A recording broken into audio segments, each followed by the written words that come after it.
tributação dos fundos de investimento, você já sabe como funciona? Quais fundos de investimento são isentos de imposto de renda? Quais são as alíquotas cobradas sobre o lucro de cada um dos fundos? Renda fixa, multimercado, fundo cambial, fundos de ações. Quais são as alíquotas e em que momento elas incidem? Se você não sabe, fica aqui nesse vídeo que eu vou te mostrar tudo para você ter informação de qualidade e tomar as melhores decisões. Eu sou Manuela Lana.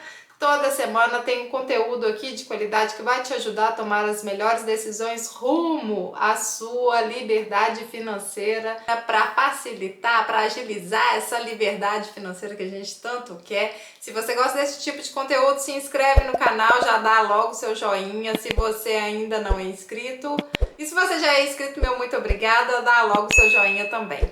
Vamos partir logo para o assunto. Tributação dos fundos de investimento é um assunto cheio de detalhe que merece um vídeo próprio só para ele. O nosso arcabouço tributário é bem complicado, todo mundo sabe, e a tributação dos fundos de investimento não foge a essa regra. Então vamos lá, quais são os impostos que podem incidir sobre os fundos de investimento? Imposto de renda, né? Sobre o ganho, sobre o lucro, e IOF em alguns casos também. Eu vou detalhar para você, aguenta aí que você vai ter a informação completa. Qual que é o fato gerador para a incidência desses impostos? O fato gerador é o seu resgate, é o resgate do investidor da sua cota do fundo de investimento. As movimentações internas do fundo, em que o gestor compra e vende os ativos, compra um, vende outro, essas movimentações não incidem em impostos. O fato gerador, ou seja, a situação que vai exigir o pagamento do imposto é o resgate das cotas dos fundos de investimento. Os tributos, portanto, incidem sobre a valorização dessas cotas. Quem que é responsável por recolher esse imposto? É você? Não é. Isso tudo é feito dentro do fundo, é o administrador que é responsável pela parte burocrática que vai informar a Receita Federal da incidência daquele imposto. O gestor, ele é responsável de efetuar o recolhimento do cotista e o administrador de entregar esse recolhimento para a Receita Federal. Então fica tranquilo que para você é muito simples, a coisa é feita automaticamente. Compensação de perdas é possível? Compensação de perdas é quando você tem um prejuízo vendendo as suas cotas de um fundo de investimento com prejuízo, você vendeu abaixo do valor que você comprou e posteriormente você fez uma venda com lucro. Aí você pode fazer a compensação de perda desde que o prejuízo seja anterior ao lucro. Vou dar um exemplo aqui. Se você vendeu em 2020 uma cota de um fundo de investimento e perdeu 60%, por exemplo, quando você for vender novamente uma cota com lucro, você pode fazer a compensação dessa perda pagando menos imposto de renda ou até sendo isento, a depender de quanto você perdeu e de quanto você ganhou. Mas atenção, fique atento, você só pode fazer a compensação de perdas desde que o administrador do fundo seja a mesma instituição financeira e o tipo de fundo seja o mesmo. Você não pode, por exemplo, compensar uma perda que você teve num fundo de renda fixa com os lucros que você obteve vendendo um fundo de ações, por exemplo. Tem que ser do mesmo tipo, se for renda fixa, compensação dentro desse grupo do mesmo administrador. Renda variável você consegue, fundos cambiais tem que ser exatamente o mesmo, entendeu? Regras de tributação dos fundos. Agora vocês têm que prestar atenção, que é onde vem exceção à regra, exceção à regra, exceção à regra. Para facilitar, eu dividi os fundos em 4 classes para didaticamente ficar melhor. Então tem fundos como a regra geral, e essa é a mais complicada. Temos os fundos isentos de imposto de renda, temos os fundos de renda variável e temos, por fim, os fundos imobiliários. E em cada uma dessas classificações incide impostos de forma diferente. Quais são os fundos que estão dentro da classificação de fundos regra geral? São os fundos de renda fixa, os fundos cambiais, os fundos multimercados, os fundos de investimento de direito creditórios, os ETFs de renda fixa, tá tudo no mesmo bolo. Fundos destinados à garantia de locação imobiliária e os fundos de concentração de crédito privado. todos esses fundos. Vou explicar agora como funciona a tributação de IOF e imposto de renda. O cálculo e a alíquota de IOF incidem sobre esses fundos que eu acabei de falar, os fundos da regra geral. A incidência do IOF acontece antes da incidência do imposto de renda. Assim que você resgatar o valor do lucro, vai incidir o IOF e é na diferença que o imposto de renda vai ser calculado. O IOF ele tem uma alíquota regressiva e ela vai desde 96% do lucro do dia 1 e termina no dia 29 com uma alíquota de 3%.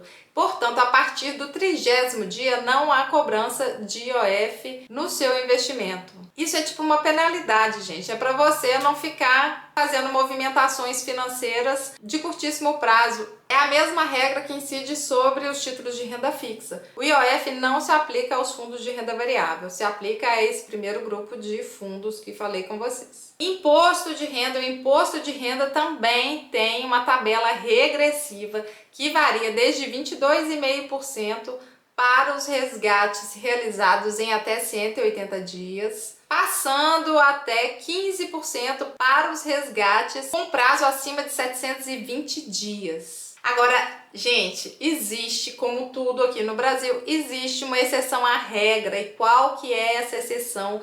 Fique ligado, fique atento, que a exceção são os fundos de renda fixa. Os fundos de renda fixa são divididos em longo prazo e curto prazo. Atenção, a instrução 175 de 2023 da CVM regula os ativos que podem participar desses dois grupos. No caso dos fundos de investimento de curto prazo, a instrução fala que o prazo máximo dos ativos que compõem essa carteira é de vencimento em 375 dias. E o prazo médio desses ativos na carteira é de 60 dias. No caso dos fundos de investimento de renda fixa de curto prazo, então a menor alíquota possível para se pagar imposto de renda é 20%. Então pensa comigo, se você pretende deixar o seu dinheiro aplicado mais de um ano, não justifica você deixar o seu dinheiro em um fundo de investimento de renda fixa de curto prazo, você concorda? Porque quando você for resgatar a sua cota,